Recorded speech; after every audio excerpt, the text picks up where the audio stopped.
There are moments when the fabric of reality quivers, when time itself seems to hold its breath.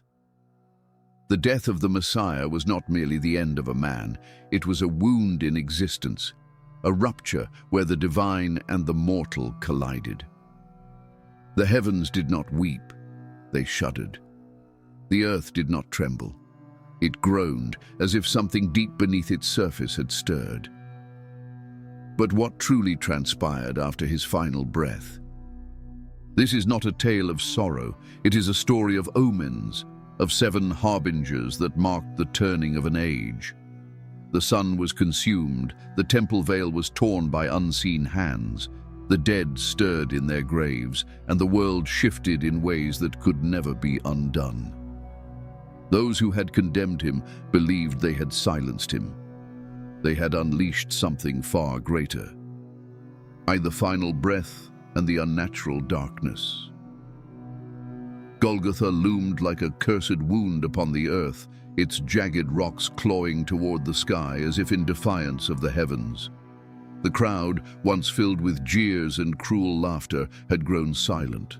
A heavy stillness clung to the air, thick with an unseen weight pressing down upon the gathered masses. Even the wind had fled, leaving behind an eerie void where sound should have been. At the center of it all, nailed to a wooden cross stained with old blood, hung a man who was more than a man. His breath, shallow and labored, rattled in his chest like the last echoes of a dying world.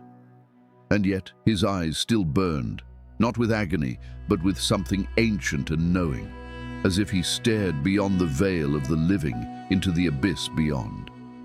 Then he spoke, a voice weak yet unyielding, trembling but powerful, breaking through the unnatural quiet. "It is finished." The words did not simply carry through the air. They pierced it, reverberating like the final toll of a funeral bell. The moment they were uttered, something deep within the fabric of the world snapped. The sun, hanging high at midday, flickered. Its golden brilliance dimmed, then darkened, as if some great cosmic force had cast a shadow over creation itself. The light bled away, devoured by an abyssal blackness that spread across the sky, swallowing the horizon in a churning, malevolent void. This was no mere eclipse, it was an unnatural swallowing of the sun, a moment where time itself seemed to falter. Then the earth screamed. The ground beneath the city trembled violently, a great quaking that sent people stumbling as the stone streets cracked beneath their feet. Ancient walls groaned and shattered, spilling debris into the streets. From the temple in Jerusalem, a sound like a great tearing echoed through the city. The veil, the sacred boundary between the Holy of Holies and the world of men, was ripped asunder. The priests who had gathered within fell to their knees in horror, their voices swallowed by the wailing void. The graves of the dead split open. The tombs that lined the hills burst apart, spilling forth their long-buried secrets. Those who had been forgotten by time stirred, their forms silhouetted against the darkness. What had been sealed away now walked once more, though whether they were truly living or something else entirely, no one could say.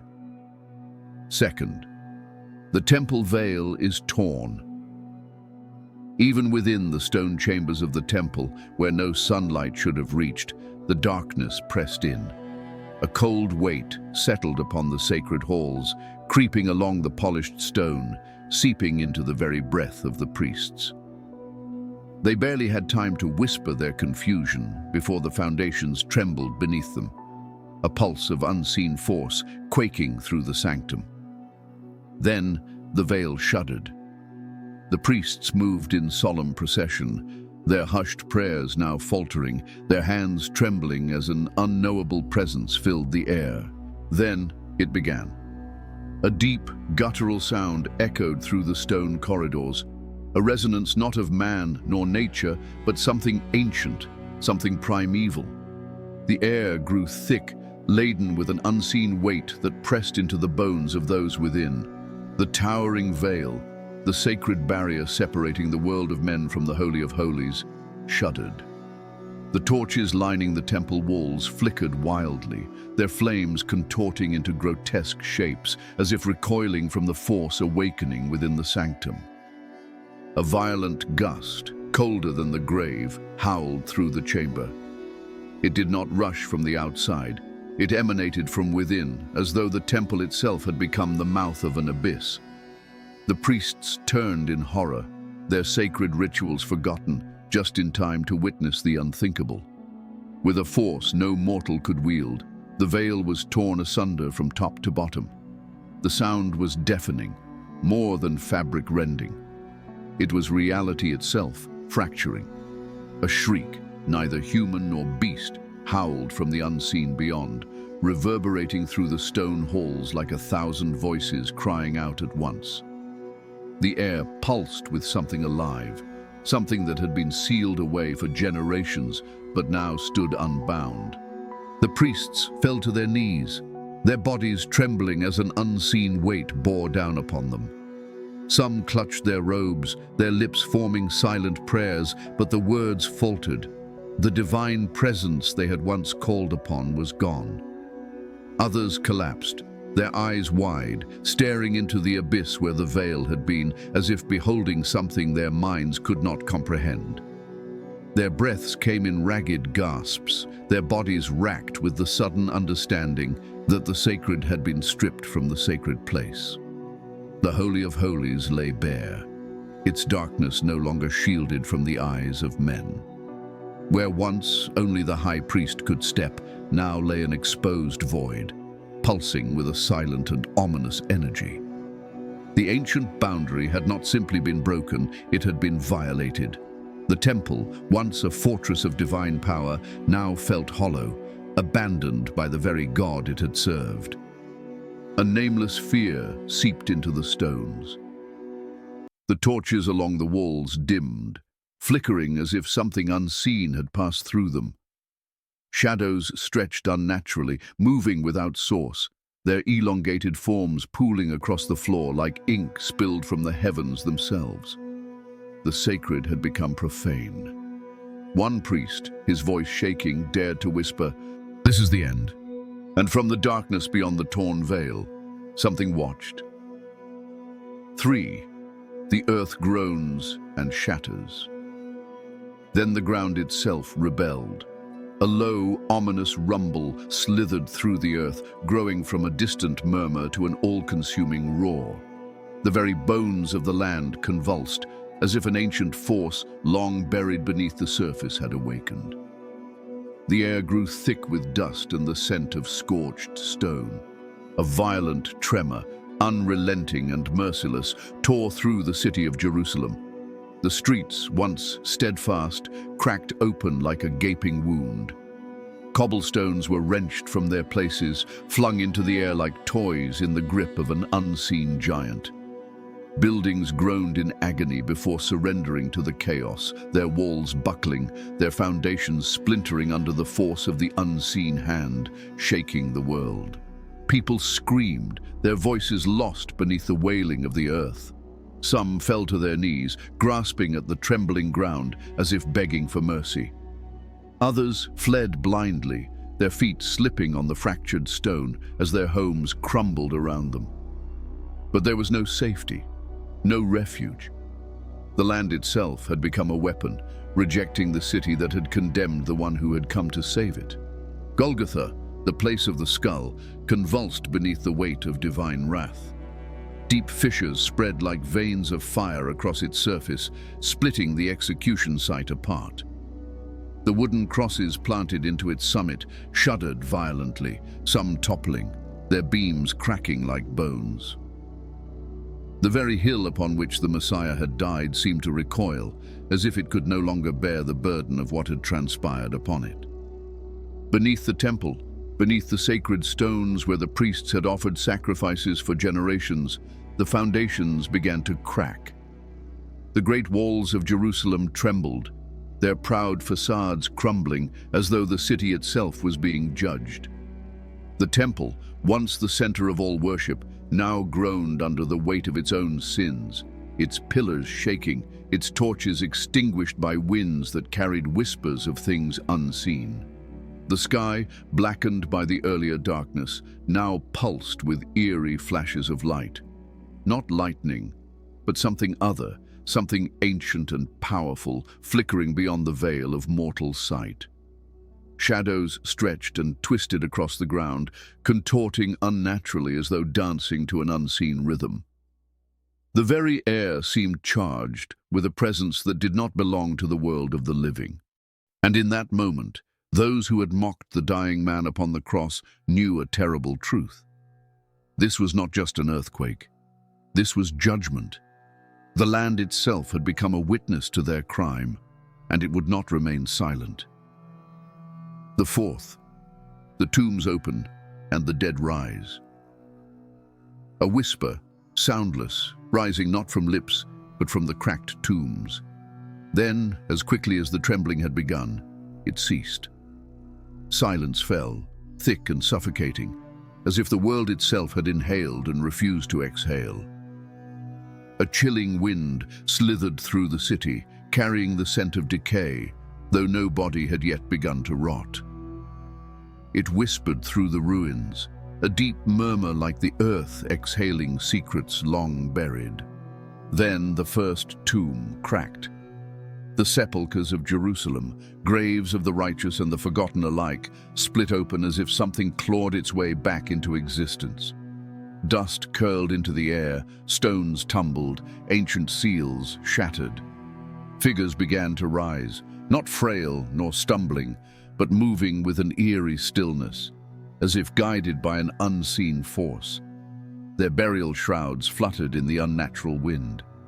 Their hollow eyes reflected no light, only a void stretching beyond the world of the living. They walked among the living, yet were not of them.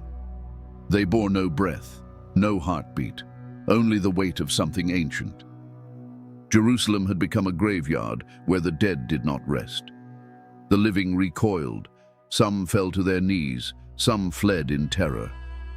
Mothers clutched their children, priests gasped as the risen ones passed, silent as specters of judgment. Were they harbingers, witnesses? The earth had given up its dead, not as a curse, but a sign. For the Messiah had died, and the boundaries between the living and the departed had begun to crack. And this was only the beginning. The Roman centurion's confession. At the foot of the cross, the Roman centurion stood, his breath ragged. The iron spear in his grip, once an extension of his will, now felt foreign, unworthy of mortal hands. His fingers trembled, not from exhaustion or fear, but from something unseen, something suffocating. He had witnessed countless executions, men cursing, begging, crying for their mothers. He had seen eyes darken, lives extinguished, yet never had he felt this. The air was thick, pressing upon his chest like invisible chains. He tried to shake it off as he had done with fear in battle, but it was inside him now, winding around his soul, whispering something undeniable. The sky had blackened. The earth had trembled. The dead had stirred. And now all was still. His gaze lifted to the lifeless form upon the cross. The body hung limp, yet it watched him, not with eyes, not with breath, but with something deeper, something eternal. Judgment pressed upon him, not in anger, but in sorrow, in truth. He had followed orders. He had driven the nails. He had ensured death was swift. But as he stood there, certainty dissolved. A cold wind coiled around him, whispering through the fractured earth. It was not the wind of night, nor the breath of the city.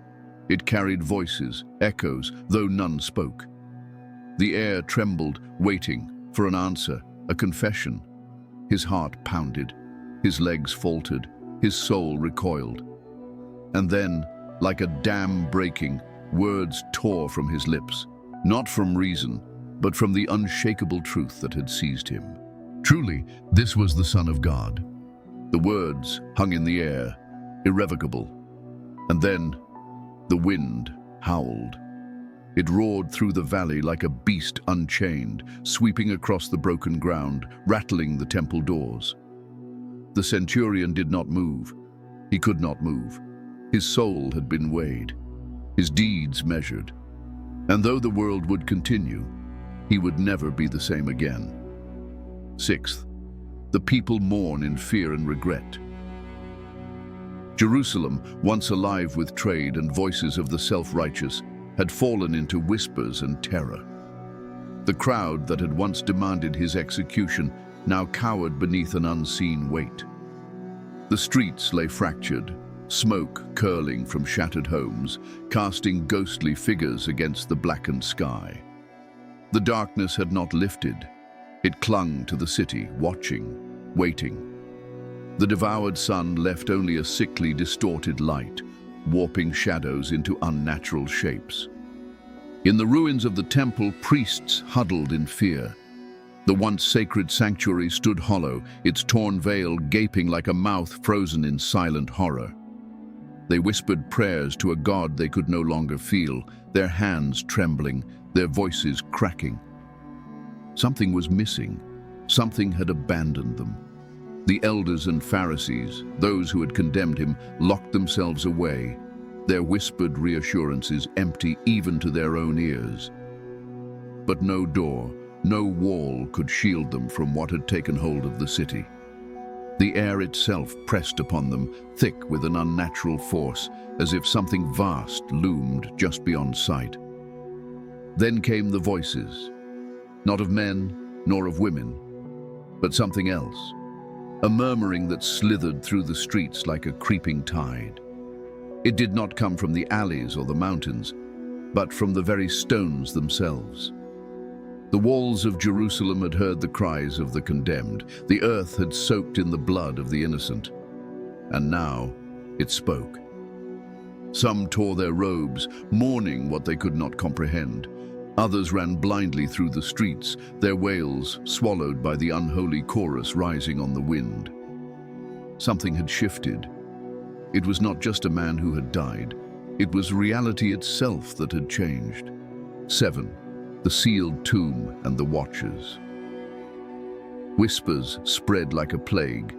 Even as the city mourned, another fear took hold. On the third day I will rise again.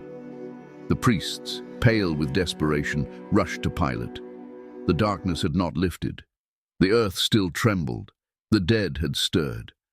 They could not explain it, but they sought control, if not over truth, then over fear. Determined to silence the growing unease, they pleaded for the tomb to be sealed. Rumors swirled. Was he truly gone?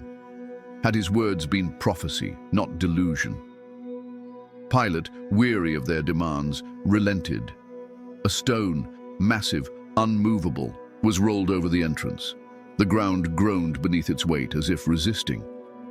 A Roman seal marked it, a decree of imperial power, warning all to stay away. Yet even as the echoes of the rolling stone faded, unease took root. The guards, warriors who had faced death without flinching, now stood watch over a corpse. They did not fear spirits, nor the superstitions of the conquered people. But as night fell, the air changed. It was not just cold, it was wrong. The torches burned steadily, yet their shadows stretched too long, twisting into unnatural shapes. The silence was not that of peace, but a hollow void, waiting. One guard tightened his grip on his spear, his fingers slick with sweat. Another exchanged an uneasy glance with his comrade. They felt it. The wind began to whisper, not through the trees, nor against the stones, but from the tomb itself. A murmur, deep and distant, as though something buried beneath layers of time was stirring. Then the ground shifted. Not a tremor, not a quake. Something inside moved. A guard stepped forward, pressing his palm to the cold stone. It was still, yet the feeling remained. They gripped their weapons, watching, waiting. But the terrible truth was this: they were not the watchers. Something inside was watching them. Epilogue, the final omen yet to come. The 7 omens had come to pass, and the world had changed forever. The sky had turned against man, the earth had rebelled, the temple veil had been torn, and the dead had walked again. Those who had once denied him now trembled, and those who had followed him dared not hope. But the story was not yet over. For even as the stone lay heavy upon the tomb, even as the guards stood their watch in the dead of night, a final sign was yet to come.